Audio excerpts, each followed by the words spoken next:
It's Divas That Care Radio. Stories, strategies, and ideas to inspire positive change. Welcome to Divas That Care, a network of women committed to making our world a better place for everyone. This is a global movement for women, by women, engaged in a collaborative effort to create a better world for future generations.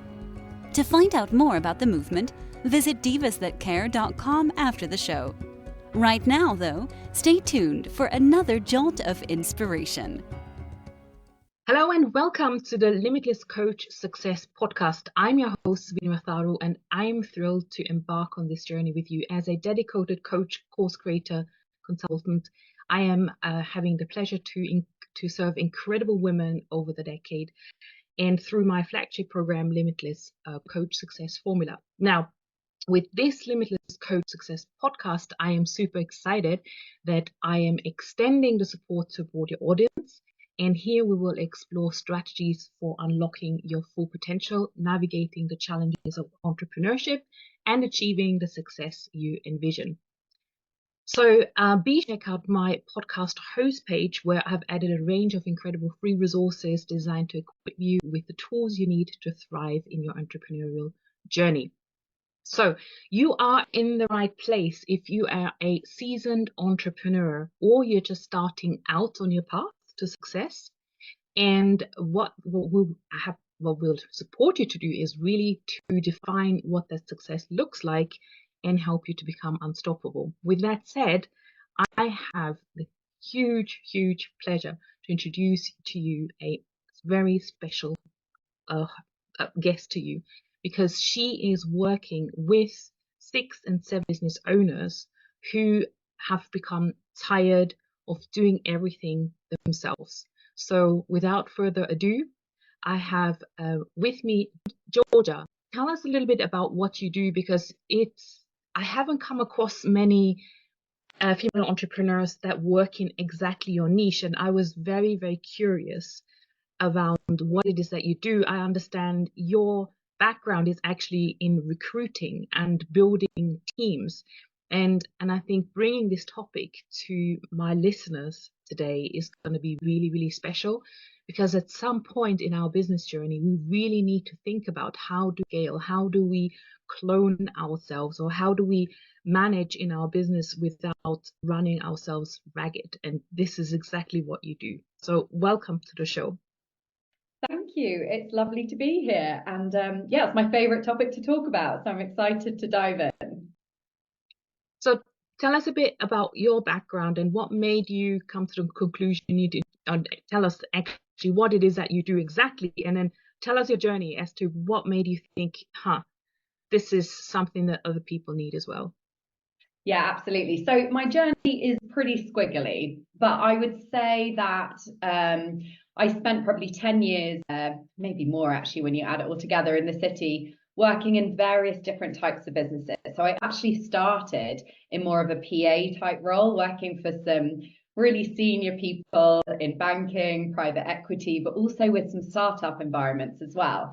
And in these roles, you become really privy to the business operations. You know, you're the real right hand to the person that's essentially running the business. So you get quite involved in the business yourself. And from there, I eventually actually moved into more of a kind of recruitment role, headhunting, and working with small businesses, but also big professional service firms to help them build out new teams, restructure teams. If it's a startup, think about actually who do we need to hire first? What's our budget? Where are we going with this? And not just finding the right person, but also strategizing initially who that person was going to be. Then, like many of us, I kind of fell into coaching, ended up training to become a business coach, and started working with a lot of female entrepreneurs who themselves were working in startup businesses, you know, building out their own businesses. And I noticed this common trend that there's a huge section of knowledge missing for business owners, which is around what happens when we get to the point when we've maxed us out and we need to magically create more time, or we've built this business because we wanted more fun and more freedom, but we're now working all the hours, or we've hit this sort of income threshold and we don't know what to do. there's a real knowledge gap on how you identify who is the team, who do you need to come in and help you, what's the process, what kind of structures do you need to put in place, and how do you move forward beyond that point of being really maxed out. So it all kind of started to come together a few years ago, and this has been my focus now probably for 4 or 5 years, helping essentially maxed out business owners stop doing it all and scale into a bigger business. Yes, and I have several questions for you, and I think they're just common questions around, well, when do I know that I am ready? And, quite often I also hear, well, you got to do it before you actually are ready. So can you talk to that a little bit? Yeah, absolutely. The do it before you're ready is great advice, but at the same time, when will I be ready? So when do I do it that little bit before? For me, there's a couple of really common signs. So, for example, if business is going really well, but you've hit an income because really there is no more time or energy that you can put into your business to create more income, then you're at a point where you need to bring in some support. If you have a product that is working really well, a revenue stream, but you actually can't scale that because, again, you don't have the manpower to deliver to more people, that's the point you need to bring in some more team.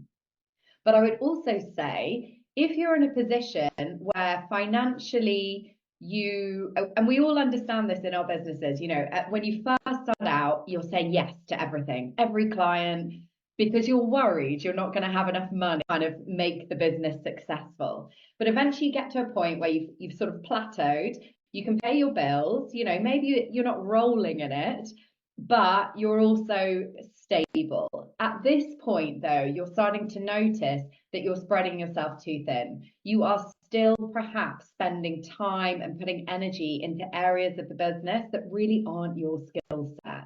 So perhaps you have got some great clients that you're doing great work with, but you're struggling to bring in more clients because it's perhaps not where your skills lie, the lead generation, the content creation, the messaging, whatever that might be. And because not in your zone of genius, you also procrastinate on it a bit.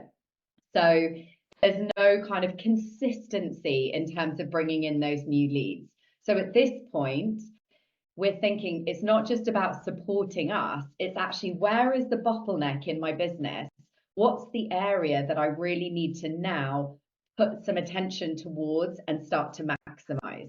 Because if you're brilliant at the delivery, but you don't have enough clients coming to you, then, and you can do as many courses as you want to get better at messaging and content writing, but actually sometimes we have to say, do you know what? This is not my zone of genius. I don't want to do this anymore. I'm going to bring someone else to help me on that. And I'm going to focus my talents where they really lie, which is serving more clients, building out more materials for my clients, finding new exciting processes, new ways to deliver this excellence. So there'll be one or two little niggles that are getting there, things that you're doing that are stressing you out, not having enough time, having to work when you're on holiday, feeling like you're always distracted when you're with your family because perhaps you've got this never-ending to-do list of things you need to do. So it all hits us at different levels, and I think we go through kind of steps of it. Yes, I now see where you're coming from. Now, the question is then, so if I was going to think about bringing someone in, especially for, say, lead generation, I would need to know what that looks like, because that's quite a big topic. I mean, one lead generation activity is, as you said, content creation on Facebook. It could be content creation on LinkedIn, on Instagram, and they each, again, differ. And there are so many different people who say, well, I am an Instagram expert, I'm a TikTok expert, and so on. And, so that's one question as to how do you pick. And then the second question is, why would you not go to an agency? Because I think that wouldn't be the solution. It's someone bringing someone in-house. So there's probably two questions wrapped up in here. I got tons of questions.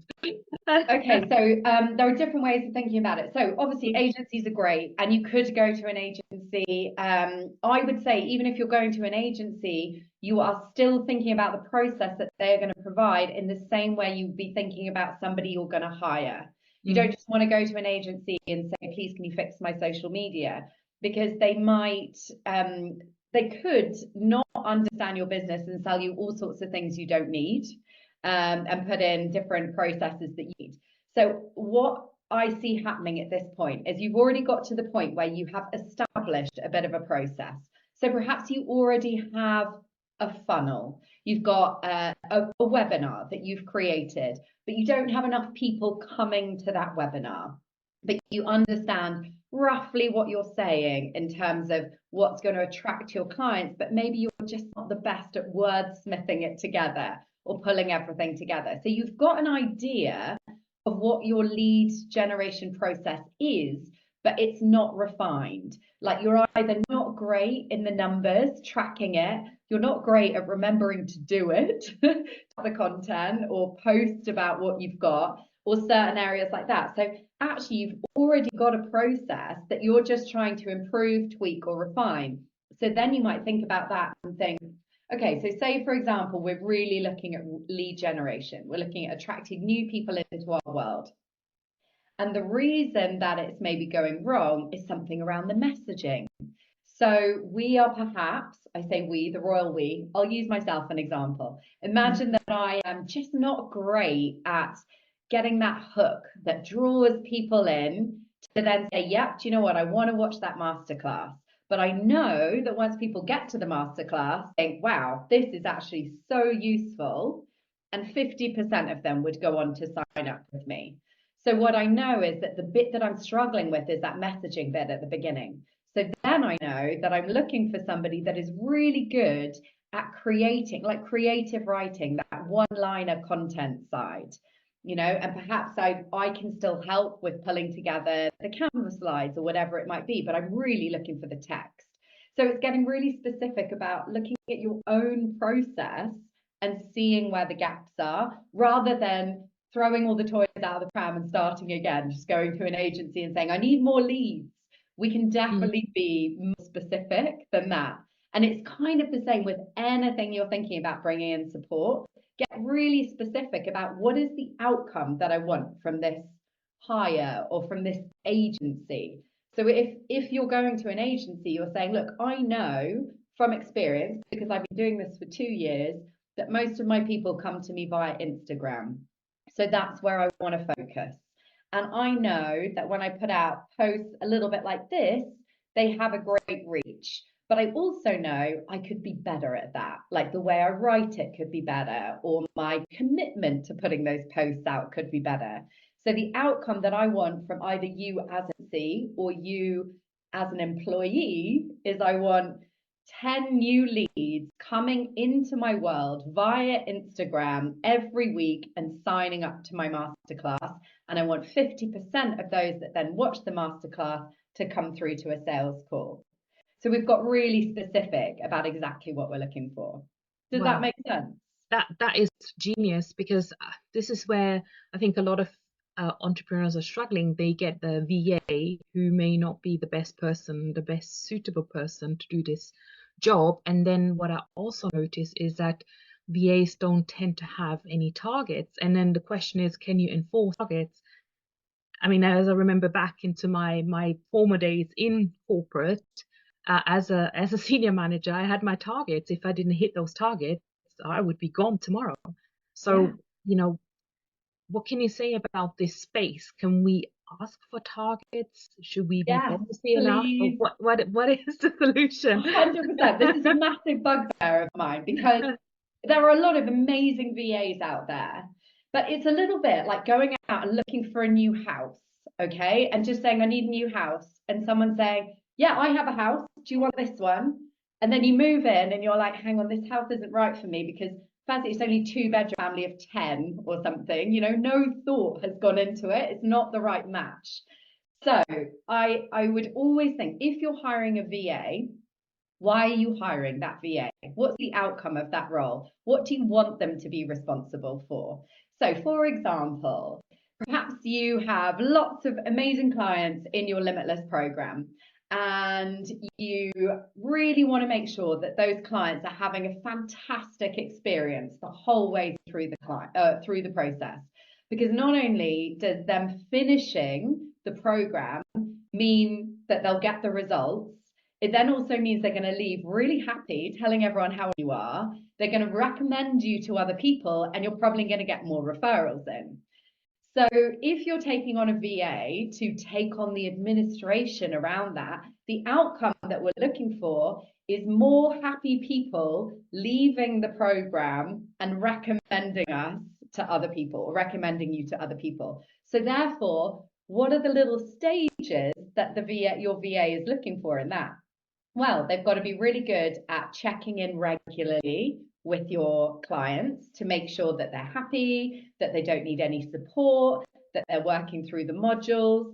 They probably need to set up some kind of system where they're tracking people who have gone a bit AWOL in the program, so they can come back in and nurture them and show them a bit of love and get them back on track.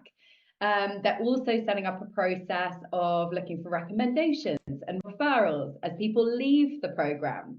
So then we're getting a bit clear on the type of VA we need. We need someone that is good at the overview of everybody in the program, but also great with systems so they know who they're tracking, and confident enough to reach out and message people in your program and make sure that they're happy and feeling on track. And even just that little step of being confident enough to reach out and message people could be a deal breaker for certain VAs, which is, you know, they might be a VA that loves to be behind the scenes, ticking tasks off a list. They don't want that client interaction, that client contact, because that doesn't match with their skill set. It makes them nervous, and therefore they don't enjoy that kind of work.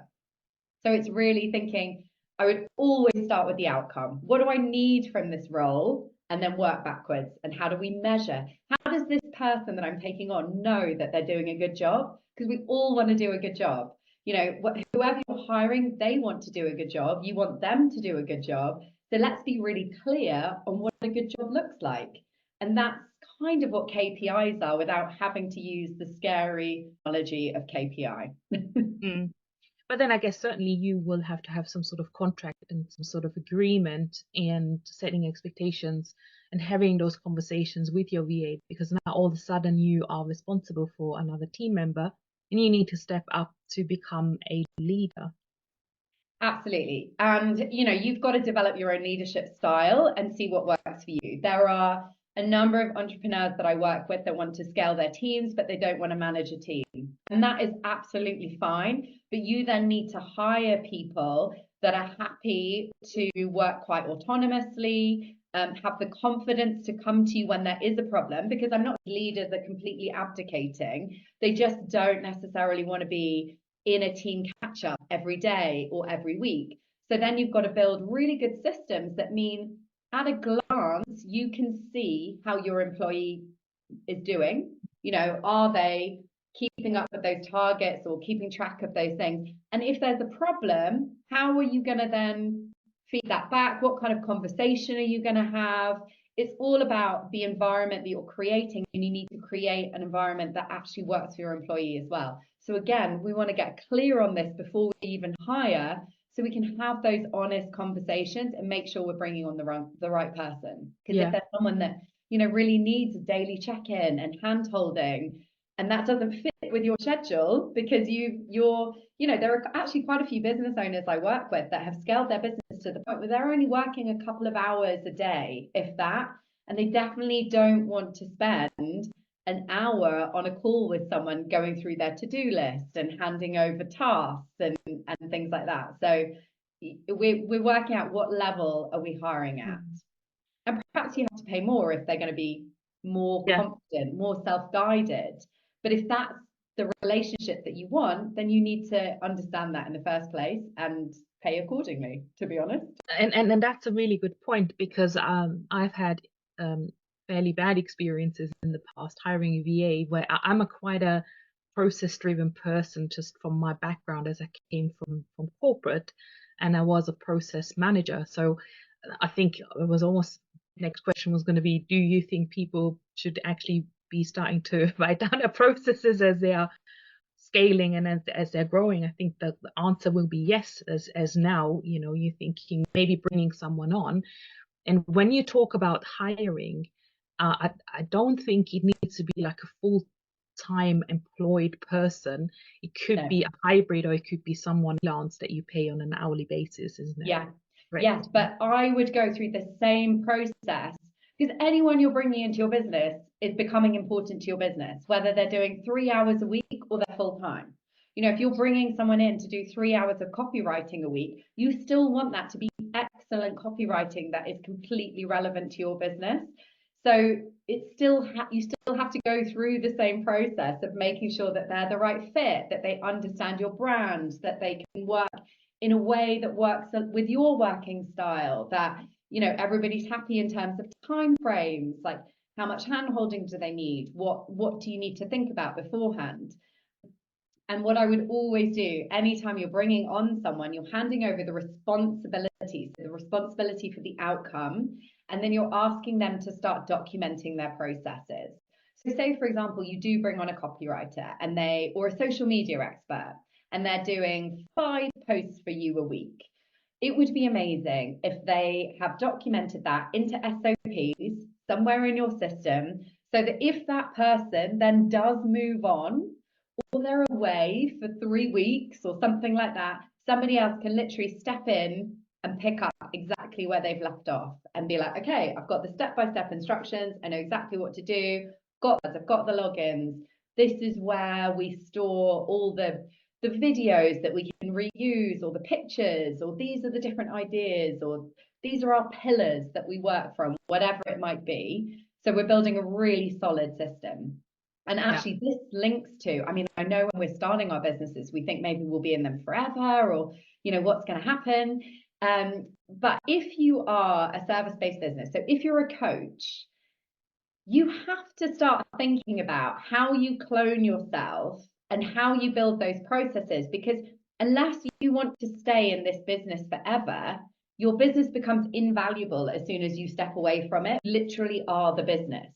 So you've got to start thinking about, actually, how do I build this out so the whole business isn't hanging on me? Because, God forbid, we just had a huge COVID epidemic, didn't we? Where, lots of people were out of work sick for quite a long time.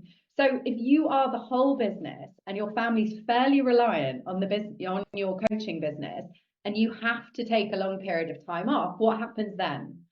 So I don't want to scaremonger, but it's definitely, we need to start thinking about the processes, the systems. How do we clone ourselves? How do we cut back on our role and bring in other people? And it not only illness, I think it also sometimes we want to take a holiday and just be away. And also, I think, personally, I built my business because of my lifestyle. I didn't want to be in a 9 to 5. So do I really want to work every single day and how many hours, right? This is the thing. It's about seeking that leverage and seeking other people that are actually better, because we can't be good at every single thing. And this is the other thing, is like a lot of entrepreneurs, especially when you get started, you think you need to know everything. And I did the same thing. I started to build my own website. You know what? I gave up 3 months because I wasted a lot of time, energy.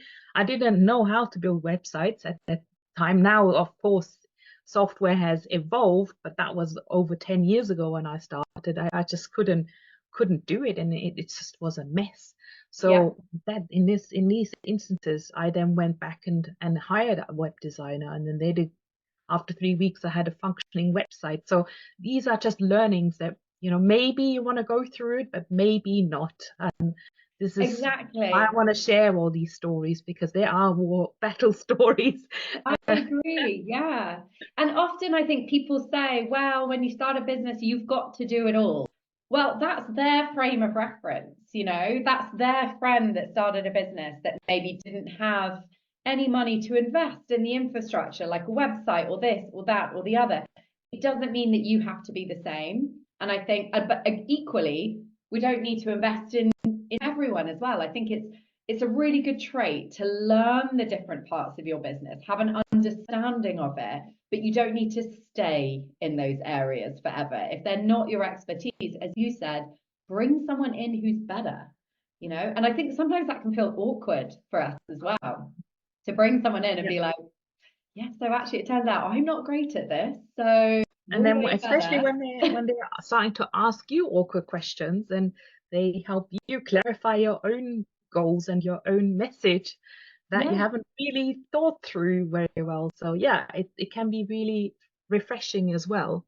Can be definitely. painful, but I think yeah, there's definitely a lot of mileage there to get And the support. And I'm not just talking about hiring people, but also hiring coaches who can help you with the strategy, who can help you map out a roadmap, because that's the first thing. If you don't even know what you're doing, if you yeah, don't have the strategy, so what are you going to outsource? What are your processes? How are you going to new leads and sales? And if you do get on a sales call, how do you conduct those sales conversations? What's your offer? Like, all these things need to be actually already in place before you can think about scaling and outsourcing. exactly. And sometimes it's really difficult to see what's going on when you're in the weeds of it. So, you know, the first thing I do with my clients is sit down and we look at the whole thing and we're like, you know, analyzing which revenue streams are working, where are you leaking time and energy, what's the stuff that you procrastinate on because you just can't stand doing it, you know, what's the bit that's really making you money, what's the bit that you do better than anyone else or 95% of other people, because that's the thing you need to hang on to, and really start a challenging opinion. And I think with any coach it'll be the same, you know, with the work that you do with your clients. It's really challenging the ideas that people have where they say, oh, I can't do that, or that wouldn't work for me, you know, and getting into it. And I that's what I find really interesting, because 95% of coaches that I've worked with initially will say, but I am the business. I couldn't hand any of it over. I couldn't do that. And I would say for every single one of them, we found a way that most of it can actually be divided out or given to other people to the benefit of their clients, not the detriment. So actually, we can improve the process by bringing in other people, not make it worse for their clients. Yeah. And that's exactly what you do best. And I think this is where, you know, you add so much value when you are working with your clients, because you can feel very uncomfortable to embark on this journey to actually trying to find someone, because you don't really you're not really clear. You may not be confident around how to interview people, how to get people on board, what to do with these contracts. So Georgia, let people know where they can find you and what you've got going on, so that they can connect and see whether there is something to do together, or they need Yeah, something. absolutely. I would love for people to connect with me on Instagram. I'm there as I am Georgia Fitzgerald. You can also find me on LinkedIn. My website is georgiafitzgeraldcoaching.com. On there is a free masterclass where you can get more into the detail of potentially where you might need to hire or where you might have a bottleneck in your business. So if you're interested in understanding your problem area, that's a great place to start. And also for businesses that have got that little bit further, and then now have team but have questions around, like, what happens if someone goes on maternity leave, or what do I do if this happens? I also have a membership where I've brought together quite a few different experts to help with that. So we've got legal, we've got HR, we've got a CFO, and then myself on kind of strategy, recruitment, leadership, and that's called leadbrave.co.uk. So there's a lot of different places you can go. That's awesome. That's really awesome. Thank you so much, Georgia, for being a guest on my podcast today. And yeah, if you've got any questions, we'll obviously leave all the links in the show notes. If you do need any more around entrepreneurship, go to the podcast host page that I put there for you as well. I've got a range of resources, which actually helps female entrepreneurs to get their offers started out, their marketing sorted. And yeah, when you're ready to scale, do you connect with Georgia? Or even if you're not ready, you know, I think we're never going to be 100% ready. I think we just need to tell ourselves, that's it, we're going to press the button and just get a couple of hours a week. We get some help and get this started. So, yeah. Thank you so much. Thank you so much for having me. Take care.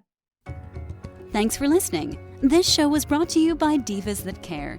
Connect with us on Facebook, on Instagram, and of course on divasthatcare.com, where you can subscribe to our newsletter so you don't miss a thing.